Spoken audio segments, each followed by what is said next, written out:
শুরু করছি target question ব্যাংকে ক্লাস 6-এর সেকেন্ড সামেটিভ এভালুশনের প্রথম সেটটি। The civilisation we call ancient Egypt flourished about 5,000 years ago when the rule of the pharaoh began. The civilisation মানে সভ্যতা, যে সভ্যতা উই কল যা আমরা বলি অ্যান্সিয়েন্ট ইজিপ্ট মিশরীয় প্রাচীন মিশরীয় সভ্যতা ফ্লোরিশড অ্যাবাউট 5,000 years ago যা বিকশিত হয়েছিল 5,000 বছর আগে। when the rule of the pharaoh began তখন যখন ফেরাওদের শাসন শুরু হয়েছিল। they made Egypt a rich and powerful nation তারা মিশরকে খুব ধনী এবং শক্তিশালী দেশে পরিণত করেছিল। Admired through out the ancient world যা পুরো বিশ্ব জুড়ে প্রশংসনীয় ছিল।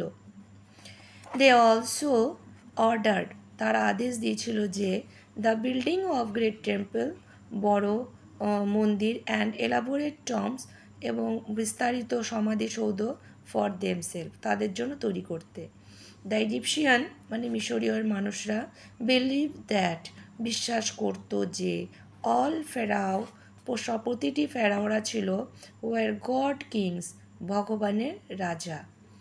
Ancient Egyptian used picture writing called hieroglyph আর প্রাচীন মিশরীয়রা যে ছবি দিয়ে যা লিখতো তাকে বলা হতো hieroglyph. For inspiration in the tomb and temple যা কিনা সমাধি বা মন্দিরের গায়ে খোদাই করা হতো। Paper was made from thinly sliced papyrus stem পাতা নলখা গড়া গাছের কাণ্ডের পাতা থেকে পাতলা করে কেটে সেটা দিয়ে তারা লেখার পাতা তৈরি করত। এ হয়ে গেল নাম্বার 1-এর সিন। এবার আসছে আমরা কোশ্চেন অ্যান্সারে। প্রথম প্রশ্নটি বলছে when did the civilization of ancient Egypt flourish কখন মিশরীয় সভ্যতা বিকশিত হয়েছিল। আমাদের উত্তরটি হবে the civilization of ancient Egypt flourished about 5,000 years ago মিশরীয় সভ্যতা বিকশিত হয়েছিল 5,000 বছর আগে। তারপরেরটি বলছে number 2 why were elaborate tombs build কেন বড় বড় সমাধিসৌধ বানানো হয়েছিল। দ্য নাম্বার 2 এর অ্যান্সার হবে pharaohs build elaborate tombs for themselves ফেরাওরা নিজেদের জন্য বড় বড় সমাধিসৌধ তৈরি করেছিল। নাম্বার 3 বলছে হু ওয়ার ফেরাও কারা। হ্যাঁ, pharaohs were the ruler of the ancient Egypt ফেরাওরা ছিল হচ্ছে এই যে মিশরের শাসনকর্তা। Number 4 what did the rules of ancient Egypt order for themselves কি মিশরীয়দের থাকার জন্য কিসের হোয়াট ডিড দ্য রুলার যে শাসনকর্তারা কিসের আদেশ দিয়েছিল নিজেদের জন্য। তা আমাদের উত্তর হবে they order the building of great temple and elaborate tombs for themselves তারা নিজেদের জন্য বড় মন্দির এবং সমাধিসৌধ তৈরি করার আদেশ দিয়েছিল। এবার চলছি আমরা নাম্বার বি ট্রু ফলস বলছে the Egyptian believed that pharaohs were the king sent by God তারা ভগবানের দেওয়া ফেরাওরা ছিল ভগবানের দেওয়া রাজা। তার ওটা হবে ট্রু। নাম্বার 2 বলছে hieroglyphs are kind of letter এটা এক রকমের অক্ষর না, এটাকে বলা হয় এটা হচ্ছে ফলস। এরপরেরটা বলছে Egypt was a rich or powerful nation এটা হবে ট্রু মিশর ছিল শক্তিশালী এবং ধনী দেশ। প্যাপারাস স্টেমস মেড পেপার নলখা গড়া কাণ্ডটাই হচ্ছে পাতার কাণ্ড হচ্ছে আমাদের পেপার তৈরি হতো। ট্রু। এরপর সি নাম্বার বলছে fill in the blank with from the text থেকে নিয়ে আমাদের ফিল করতে হবে। I bought a dash leave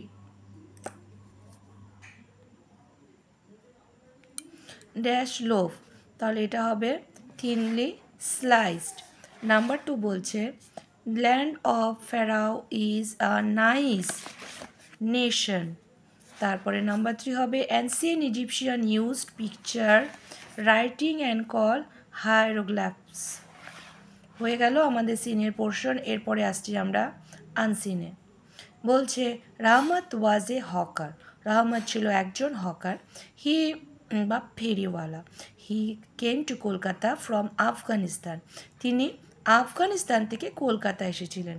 he had a daughter. তার একটি মেয়ে ছিল বা কন্যা ছিল। Her name was Rabeya. তার নাম ছিল Rabeya. One day he was selling fruit on the road of Kolkata. একদিন তিনি কলকাতার রাস্তায় ফল বিক্রি করছিলেন। There he met a girl. সেখানে একটি মেয়ের সঙ্গে তার দেখা হলো। Her name was Mini. তার নাম ছিল Mini. He loved her very much. সে তাকে খুব ভালোবাসত। Once Rahmat was put into jail. একদিন রাহমতের জেল হলো। In the jail he could not forget Rabeya. কিন্তু জেলের মধ্যে সে রাবেয়াকে ভুলতে পারছো না। He could not forget Mini also. সে মিনিকেও ভুলতে পারছিল না। আমাদের আনসিন শেষ। এরপরে আসছি আমরা কোশ্চেন অ্যান্সারে। বলছে what was the name of Rahmat's own country. রাহমতের নিজের দেশের নাম কী ছিল? তাহলে হবে the name of Rahmat's own country was Afghanistan. Afghanistan ছিল রাহমতের নিজের দেশ। নাম্বার 2 বলছে where did Rahmat meet Mini. রাহমত মিনির সঙ্গে কোথায় দেখা করেছিল? Rahmat meet Mini with Mini on the road of Kolkata. কলকাতার রাস্তায় রাহমত মিনির সঙ্গে দেখা করেছিল। তারপরেরটি বলছে হোয়াট ওয়াজ রাহমত সেলিং। রাহমত কী বিক্রি করতো? রাহমত ওয়াজ সেলিং ফ্রুট। রাহমত ফল বিক্রি করতো। তারপরে বলছে number 4 why could he not forget Rabeya and Mini. সে রাবেয়া এবং মিনিকে কেন ভুলতে পারছিল না? তাহলে এটা লিখবো he could not forget Rabeya and Mini because he love them very much. সে তাদেরকে ভুলতে পারেনি কারণ তাদেরকে সে খুব ভালোবাসত। এরপরে আসছি আমরা আমাদের পরেরটি বলছে B number write true false. আমাদের ট্রু ফলস করতে বলছে কোনটা সত্য বা কোনটা মিথ্যা। তাহলে আমাদের ট্রু ফলসে বলছে রাহমত ওয়াজ এ থিপ। রাহমত একটি চোর। না, রাহমত কোনো চোর ছিল না। এটা হবে এখানে ফলস। তারপরেরটি বলছে মিনি ওয়াজ রাহমতস ডটার। মিনি ছিল রহমতের মেয়ে। এটাও হবে ফলস। মিনি রহমতের মেয়ে ছিল না। Number 3 Rahmat loved both Mini and Rabeya. Rabeya এবং মিনিকে দুজনকে রাহমত খুব ভালোবাসতো। এটাও হবে ট্রু।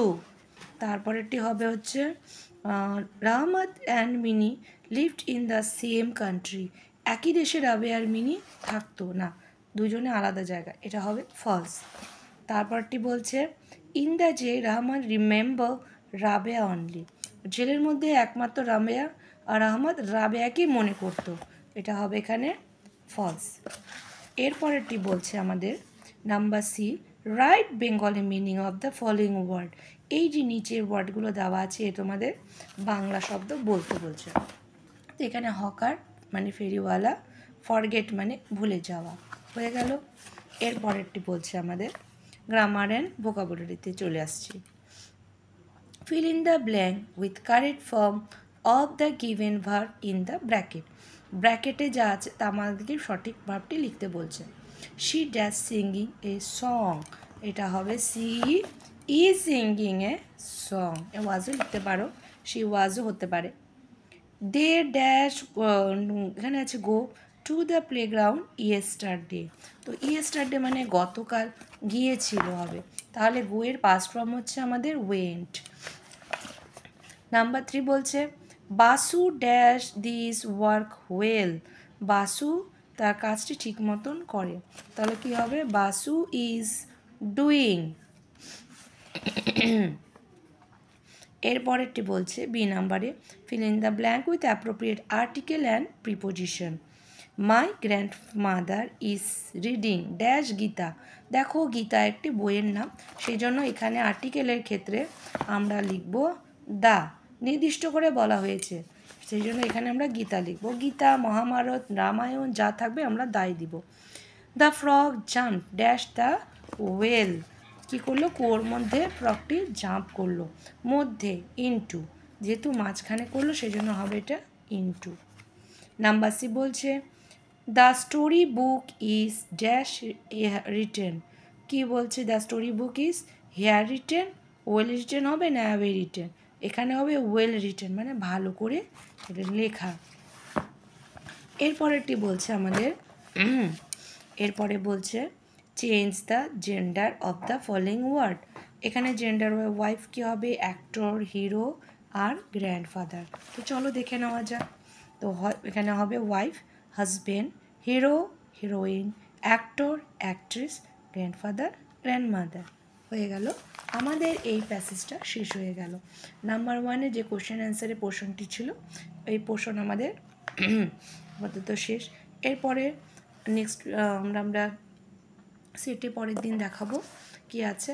আজ এ পর্যন্তই রাখছি।